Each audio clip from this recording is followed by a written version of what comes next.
Hey everybody, welcome back to Dorm Squad Sports, a college sports podcast focused on Alabama athletics. As always, I'm Dakota. This should be the last time that I'm without Bryant and Oakley. We're all going to be starting classes on Wednesday, but Oakley's at the dorm. Me and Brian are still at home, but we're all obviously going to put something out for this big national championship game that's coming up today. And we're going to talk about some X factors here. We're going to talk about what needs to happen for Alabama. We're also probably going to mention, of course, the big day. I'm actually recording this the day before the championship game. And, of course, recently Alabama upset Kentucky, so that was a huge win last night. And I'm going to be talking about all of those things. But before I do any of that, if you could do me a favor, if you're listening on YouTube, if you could subscribe and like there and leave comments. And if you are listening on Apple Podcasts or Podbean, make sure you subscribe there. Leave a 5-star iTunes rating. We're going to ask questions throughout the podcast and answer those questions in your iTunes review. Just do something to make sure you keep in touch with us. And if you haven't yet, make sure you follow us on Twitter. That's a great game day follow because we're live tweeting the entire game. It's a fun thing to be a part of. So make sure you join us there. But anyway, we're going to focus on this huge game, of course, Clemson, Alabama. We all kind of expected it from the beginning of the year, but we're finally here. And I'm going to talk about some X factors for the game. The first X factor I got is the fact that we don't really know how their quarterback, Trevor Lawrence, is going to handle the biggest game of his life.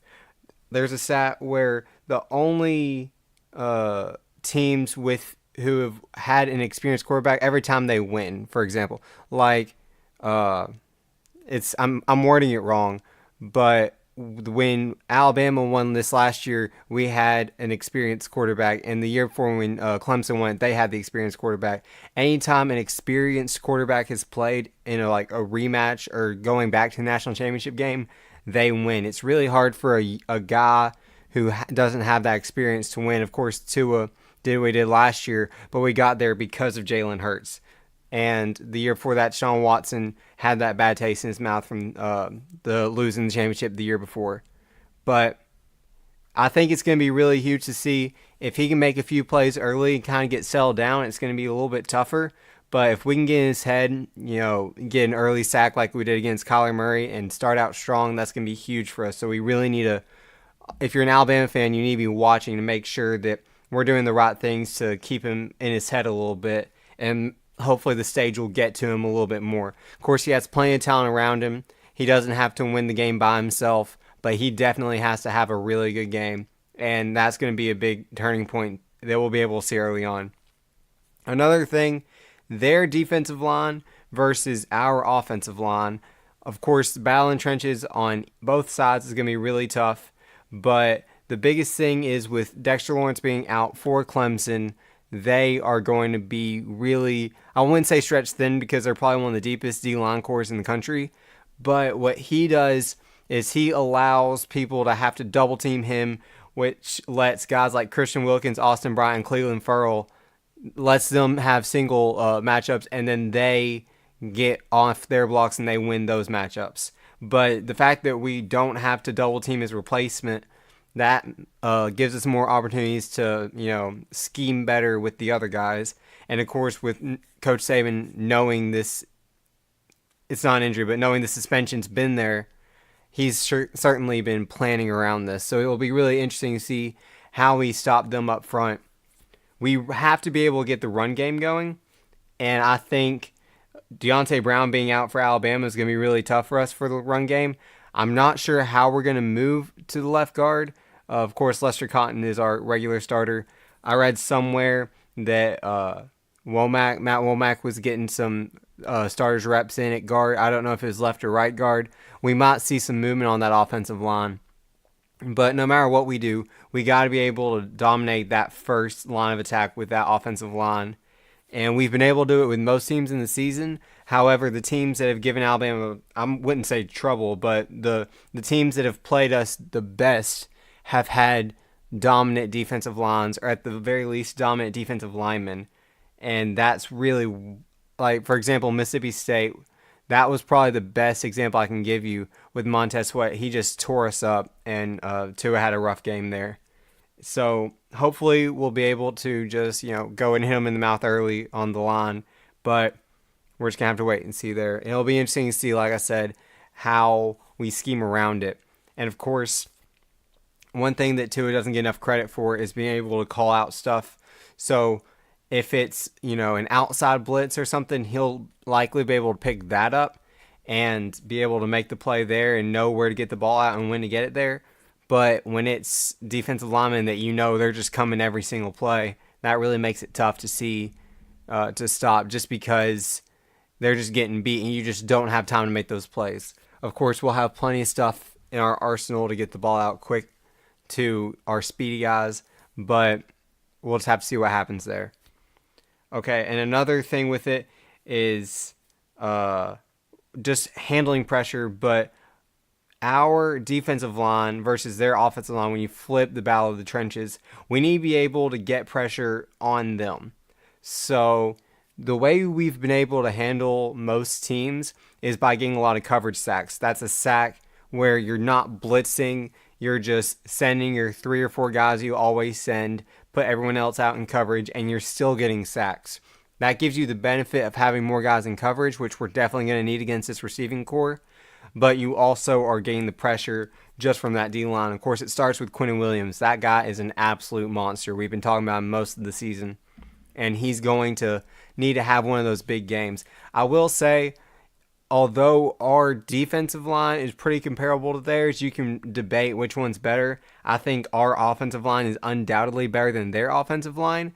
And it gives me hope that we were able to do so much against Oklahoma's offensive line and Kyler Murray, who's more mobile than Lawrence, because the offensive line is going to be worse. Oklahoma's offensive line, it got the trophy for the best offensive line in the nation.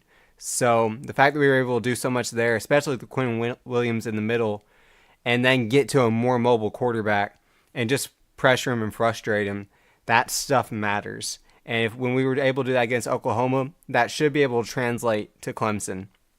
So, like I said, we're going to have to wait and see how it plays out. But I think that will be in our favor. I think we are going to be able to get some coverage pressure there. But another thing is we don't know about Christian Miller yet. So if Christian Miller is out for this game, that's going to be harder for us to get pressure. It depends on who fills in his spot.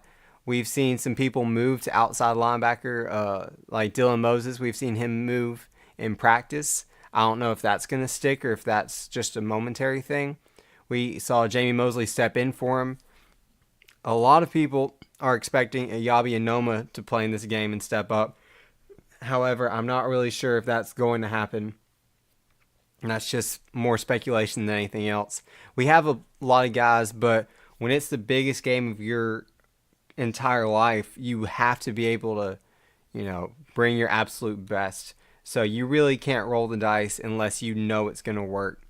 And I trust our coaching staff to figure out what's the best if Christian Miller isn't available, or even if he's not 100%, which I doubt he will be at this point.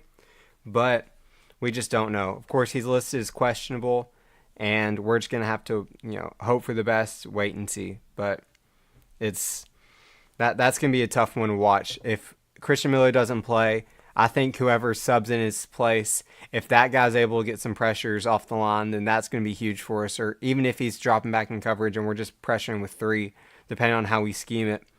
Just getting the defensive line to frustrate their O-line and to get to Lawrence as early and as often as humanly possible. That's how we did it against Oklahoma. That's how we've done it most of the season.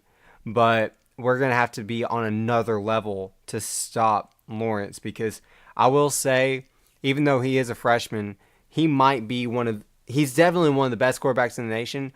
But when everything is said and done, when all of the people in college football right now, when their careers are over, he might have the best numbers out of all of them. It's hard to picture it with just his freshman year, but I'm really high on Trevor Lawrence. I really think he's just an absolute phenom. And, you can make fun of his hairstyle all you want, and he hasn't been 100% in games yet, but his ceiling is higher than just about anybody's in college football right now. And I honestly think if he could declare for the NFL draft right now, he would be QB1 in my eyes. And that is saying something coming from a freshman. The fact that we're going to have to deal with him not only in this game, but probably in the next 2 years in some capacity. It's going to be tough, but we just got to worry about this game. And like I said, if you can just do stuff to frustrate him, like getting those pressures. And the biggest thing is with their wide receivers being so good, we need to be able to put as many people in coverage as we can. But if we can't get pressure on him, if we give him too much time, he's going to find the open man, and you can't keep him covered forever. So we either have to, if we can't get coverage pressure, coverage sacks, then we either have to bring people out of coverage to come pressure him, or just live with the result, which we can't do that either. So the ideal scenario for us is to be able to get sacks with Quinn Williams, Buggs, and Davis, and hopefully Miller if he's healthy, without having to bring in, Moses or Mack or people off the edge in the corner or the flat to make those plays. If we can keep those people in coverage, that's really going to help us out, because this is going to be the fastest game of Lawrence's life, and you're going to see the maturity of him in this game, and we haven't really had to see it yet. And things are going to have to happen off the seat of his pants. So if we can just speed that game up for him and speed up that mental clock and give him, 1.5 or 2 seconds to get the ball out as opposed to normal 3, 4, 5 seconds, those are the things that are going to matter. And that's really going to frustrate him early. And like I said, if we don't do that, then they're going to score touchdowns with their receiving core. Of course, Alabama has learned from having to deal with Renfro the past few years. This is the last time we'll ever have to see him, thank God. And they also have Justin Ross, the freshman, and T. Higgins. They're really talented all over that receiving core. And they're going to find a mismatch somewhere, and they're going to have good plays because Dabo's going to be able to play it up really well. But if we can get pressure early, we don't give them enough time to get through their routes, that's really something that'll help us out. But that's enough about the interior. I think here's another way to look at, like I said, when our defensive lines are comparable, but our offensive line's better, so I feel better about that. The same thing can be said on the edge.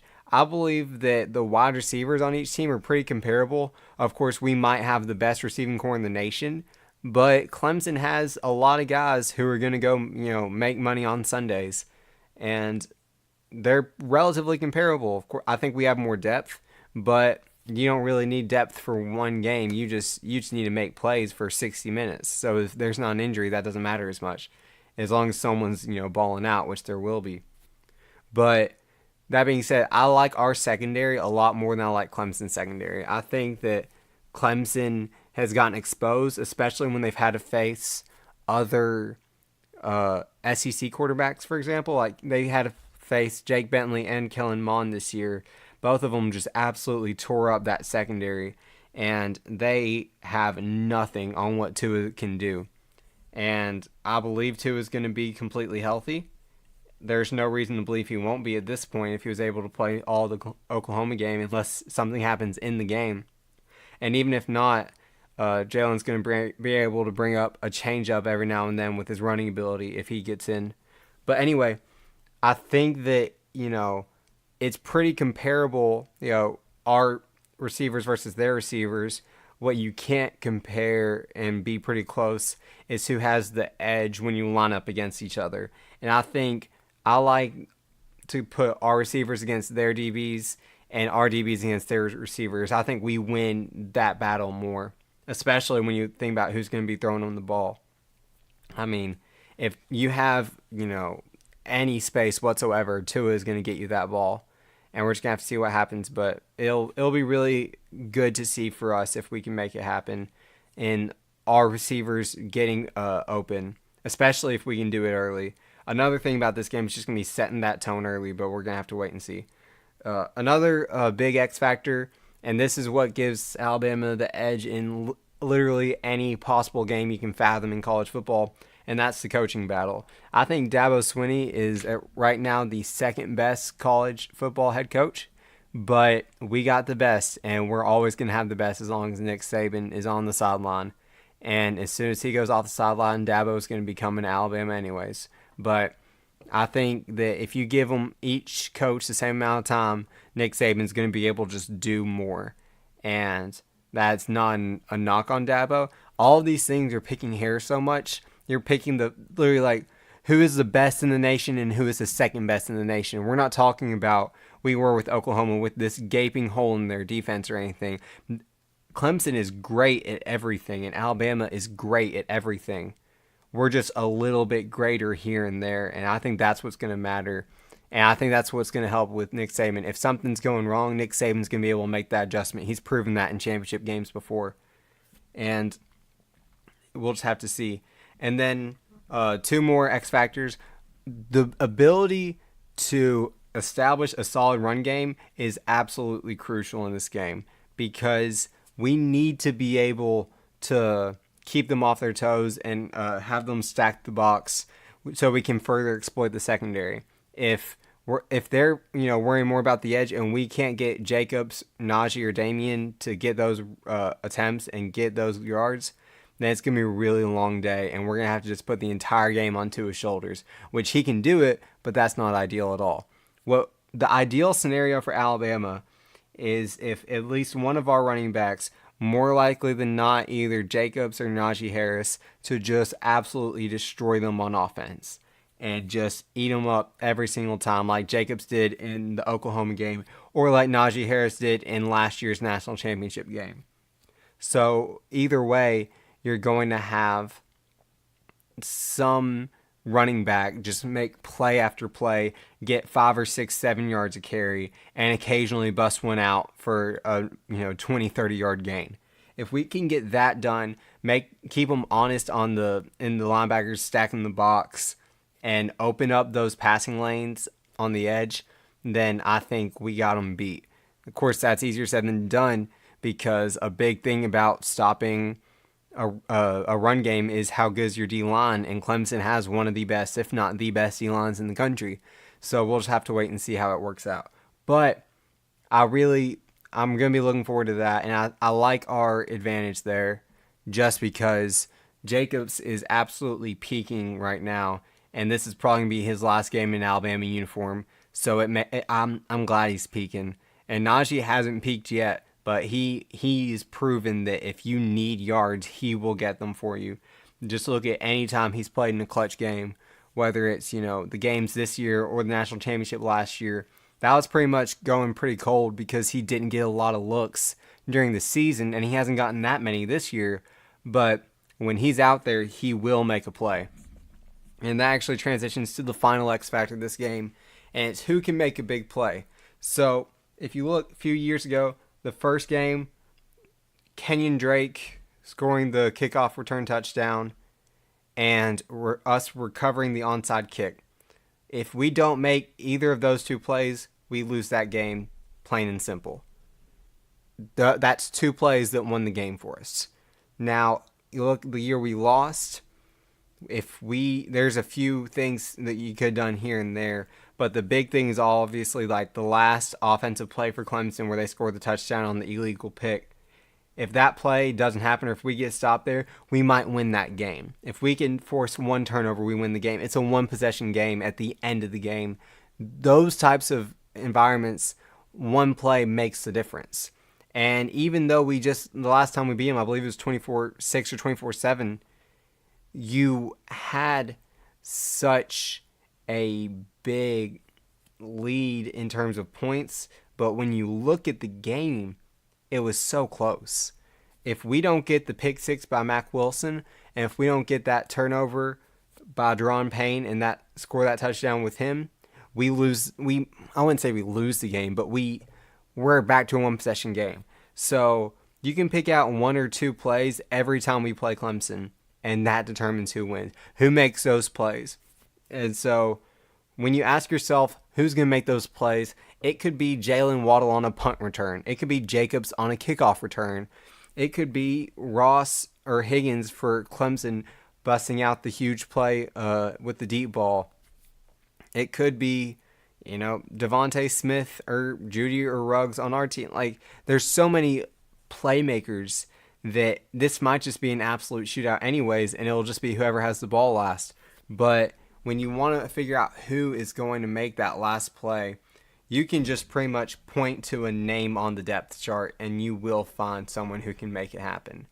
I like us a little bit more in that category just because I like our return game in special teams. I don't really like our kicking or punting game at all, but I do feel confident in the fact that if they let Waddle get a return, he's going to get it for at least, 5 to 15, 20 yards.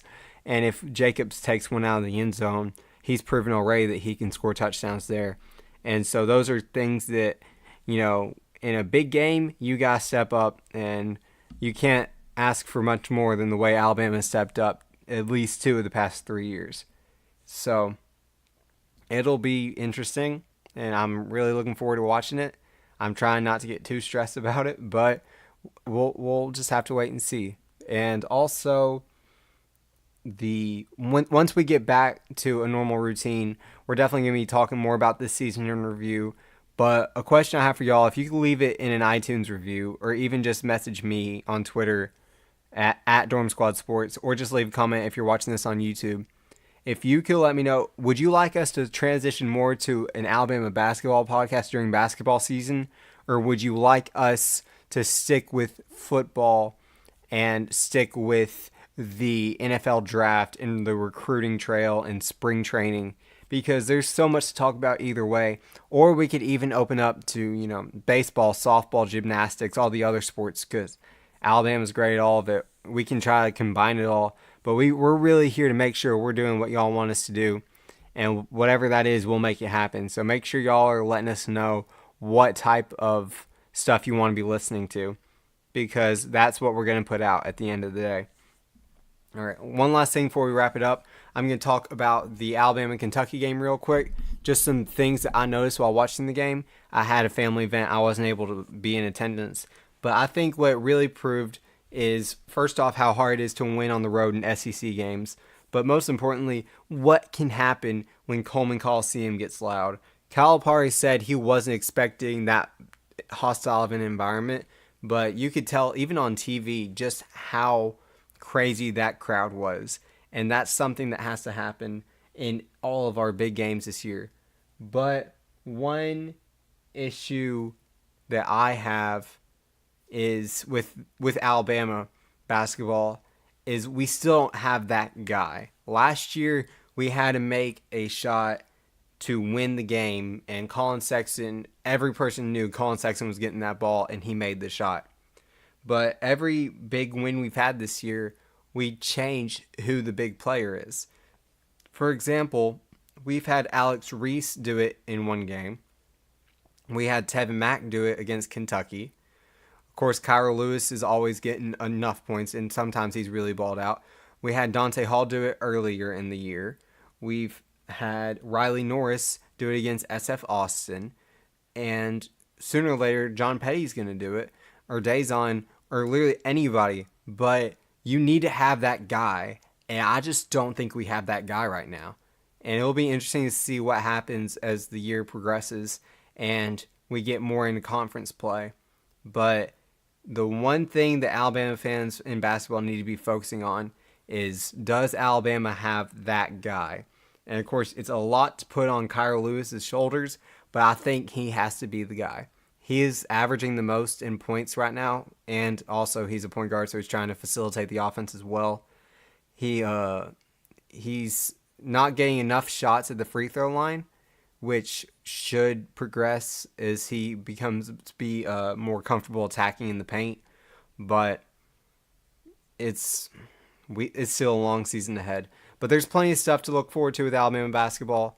Of course, we're just one game into SEC conference or SEC play, and it'll be a fun season.